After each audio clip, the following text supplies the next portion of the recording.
So I have crippling depression. Welcome to Watch Talk Fun. My name is Ben. We are Sans, Joseph, and or Griffin today. Doesn't matter. I like doing stuff by myself in a room. You know. You're so funny, man! Either way, we're back with another Modern deck tech. Modern being the best Magic the Gathering format there is. If you're one who is has a proclivity for playing in actual formats, it is definitely the best one to get into. So we are going to be talking Naya Burn today. I love Naya Burn. It's one of the easiest decks to get into in Modern. The price point can be fairly high. On the low end, you're looking at around $560 to build it from scratch. My build is closer to $900 with all my foils and special cards and all that kind of stuff. I like to pimp my decks out. Basically, it is a 3-color version of the Red Deck Wins deck, which really just revolves around simple 1- and 2-drop cards that just hurt the opponent and affect the board as fast as they can. The fastest I've had this deck go off and kill someone is turn 2, which is absolutely horrifying. It's reliable on 4. If you're not done by turn 5, you're in a little bit of trouble. So when we get into matchups later on, we'll talk about what you can run into and what sideboard options you have to help you in the longer game against some different decks. So you're going to want to start down at the 1 mana level. You need 4 lightning bolts. Absolute staple in Modern. The best piece of removal in probably the entire color of red. You need 4 lava spikes, which is lightning bolt 4 through 8. Kamigawa block, the only thing is it can only target players. But you're going to the dome most of the time, so it's not really going to be that big of a deal. Also in the 1-drop slot is technically Rift Bolt. There are situations where you're going to not want to suspend it, but most of the time, especially in your opening hand, you're just going to want to put it on suspend and see what your opponent's on, especially game 1. Then moving into the 2-drop slot, you need 4 Atarka's commands, the modal spell from Dragons of Tarkir. That's where you get part of your green splash in this deck. Most of the time, it's just a modal Skullcrack that can allow you to ramp, which is always really nice.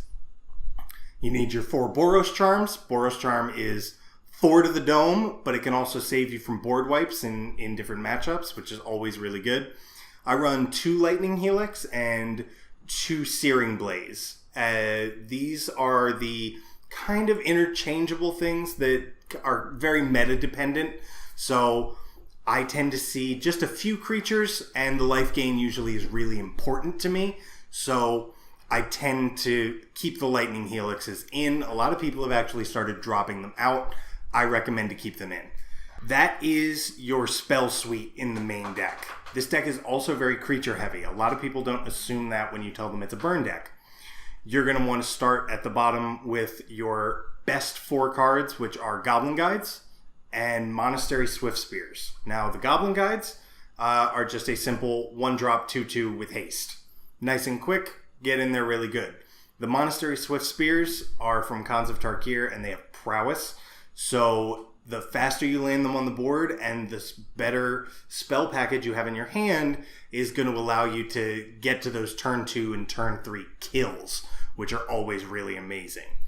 Then I run 4 Wild Nacatls. This is not the most popular version of the deck. I tend to run in a meta where the Wild Nacatls are very valuable.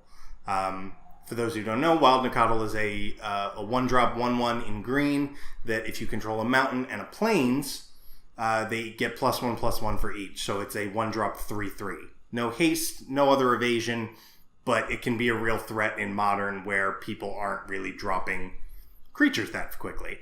And then the deck runs 1 2-drop creature, the Eidolon of the Great Revel, which is the best card in Theros. It is a Theros block, honestly. It is a Pyrostatic Pillar, which is a card from Scourge. It's that on a creature. It's going to dome your opponents for 2 damage every time they play the spell with converted mana cost 3 or less. And what that does is allows you to put a faster clock on them. Modern's a very fast format. Most things are going to be under 3 CMC. So if you're putting a clock on them with lightning bolts and small creatures, they're already at a lower life total, which gives you the room to play more spells while they continue to help you kill them. Awesome. That's the main part of the deck. Really quick, this deck only runs 20 lands. Nice and simple. You're going to want 1, 2, 3, 4, 5, 6, 7, 8, 9. 9 to 10 fetch lands. I run 9. So 4 Wooded Foothills, 2 Arid Mesas, and 3 Bloodstained Mires. What those do is just allow you to fix your mana, especially if you're running Wild Nacatl, so that you can get the Sacred Foundries when you need them. Sacred Foundry and Stomping Ground are your shock lands, so that you can fix your mana to the point where you can play Boros Charm and Atarka's Command on curve, and really, like I said, get in there for those turn 2, turn 3 kills, and then round it out with 5 mountains. Nice and simple. This deck is super easy to learn how to play, but it's really hard to master. There is a lot of sequencing that goes into it, and when you get really good at it, like I said, you can regularly draw into hands that will kill your opponent before they've even drawn 2 cards. So I'll tell you my sideboard. We'll mention a couple other sideboard options, and then we'll go into a couple matchups. I run 4 Path to Exile on the board. Creatures can be a huge problem, especially combo creatures. Things like Primeval Titan and Laboratory Maniac and Death Shadow are humongous problems that you need to get off the board as fast as possible. Also, just like most decks, you need to be able to get rid of Tarmogoyf. If you didn't notice, Tarmogoyf is normally a 4/5. When they drop it, none of your creatures are 4/5s. You can't get through a Tarmogoyf. You need Path to Exile. A lot of people run it main. I keep it in the side because I can usually get there. I run 2 more Searing Blazes, just because, again, larger creatures can be a big problem for you, gumming up the ground. 1 Grafdigger's Cage for graveyard shenanigans decks like Dredge and Grixis Control and Death Shadow, things that like to play things out of their graveyard. I run 1 Harsh Mentor because there is somebody that likes to play Lantern Control near me.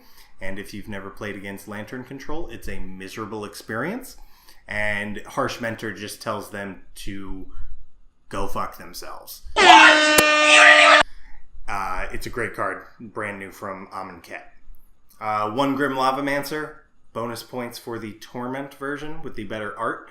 That card is specifically for longer games. It's something that allows you to hit the board, affect it with a small creature, but also begin using your graveyard as a resource because none of your spells have flashback. So being able to pull shocks out of the graveyard by throwing cards out is really good just to get in that extra damage. I run 2 Blood Moons.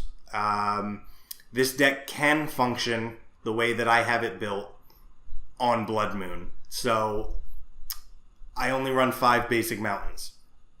What you want to do is you want to transform your deck by taking out some of the multicolored spells and replacing them with artifacts and red spells so that you're not really in trouble with the Blood Moon, but you can definitely get the most out of your deck and still get there. 3 Destructive Revelry. Affinity is a huge problem. Any kind of go wide deck is a big problem for you. Things that can, again, gum up the ground with lots of little creatures can get in your way. Destructive Revelry is not only a artifact spell, but it also domes them for 2 when you use it. So it's not modal, but it has many functions. It uses a burn spell and that on top of it. And then I run 1 Engineered Explosives. That card in a 3-color deck just allows you, again in Modern, you're looking at 4 mana cost and under. So being able to put it on 1, 2, or 3 Sunburst and really play with your opponent to where you can decide what they can and cannot have on the board. Other options, you can put in more Lightning Helixes. You can run Stony Silence. You have access to white, which is the best sideboard color in Modern. You can add in some really amazing stuff. I've seen even transformative sideboards that use 4 Blood Moons and completely change the deck into a really aggressive Blood Moon deck that's more control-y. So there are options to take your game much longer, because things that really can hold you back are discard decks. Things like Jund, Esper, any kind of control deck really that has Inquisition of Kozilek or Thoughtseize can really screw with you.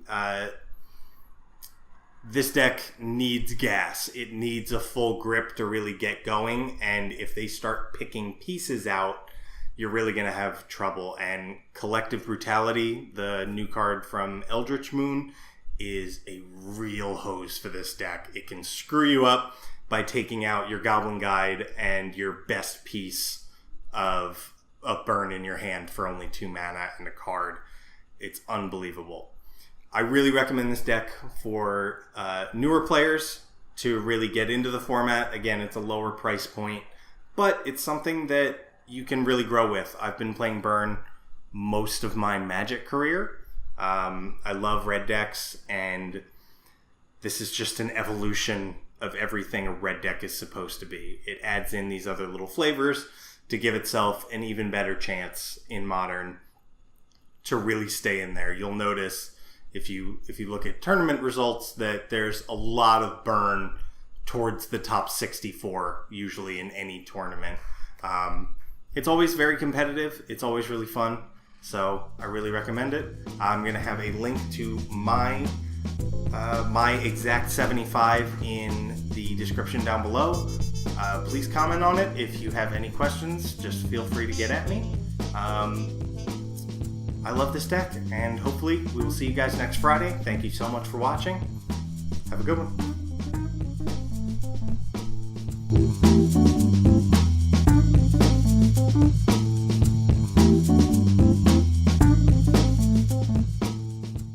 Don't at me. Don't at me, dude.